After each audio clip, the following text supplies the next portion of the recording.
Երեկ ես լուր մնացի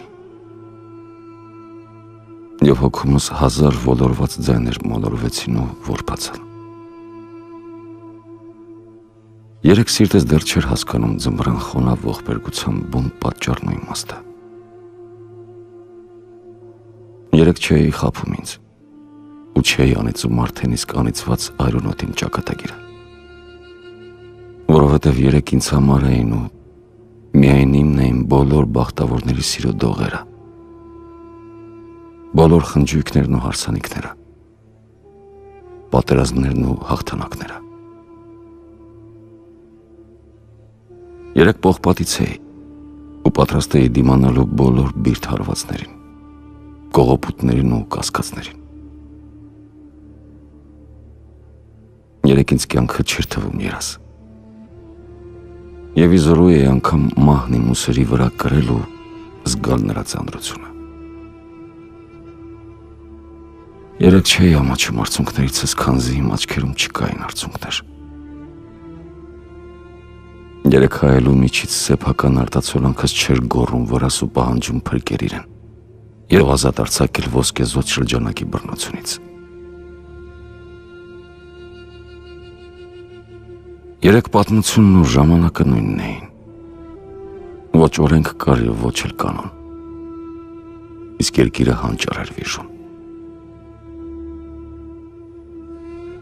Երեկ ես ինձ չէի խնայում, այլ ապրեցնում էի մի նոր սկզբի համար, թեկուզ անգամ իմ դեմ ըմբոստանալով։ Երեկ գիտեի այն, ինչ այսօր արդեն չգիտեմ։ Երեկ կարող էի նետվել խորքը հավատի ու ճեղքել նրա միջուկը, հեռանալ հազարների կյանքից, բայց քո կյանքում մնալ ու ապրել։ Երեկ կարող էի կտոր հավաքել ինձ անդունդներից, լեռներից ու անգամ երկինքներից հազարավոր և այդ ամենին զուգահեռ ճախրել այս ամենի վրայով։ Երեկ սեփական աչքերով տեսնում էի, թե ինչպես է Քրիստոսի մարմնից կաթում անկեղծ գոյության սերմը և ծաղկեցնում կյանքը։ Երեկ ցուրտ ինձ համար վերարկու էր կարում, իսկ քամին տաք անկողին, իսկ մյուսները, նրանք նայում էին ու զարմանում, որ ես դեռ կամ և չեմ մեռել, որ դեռ կարողանում եմ մերկ մատներով մխրճվել պողպատե մկանիս մեջ ու գտնել իմ փակ երակը, որ ճգնավորի համառությամբ քրտինքս շաղախելով քարը քարին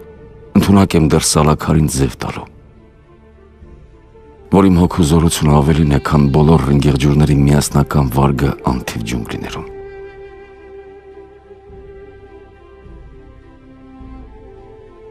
Երեկ ես վերջապես ճանաչեցի այս աշխարհը։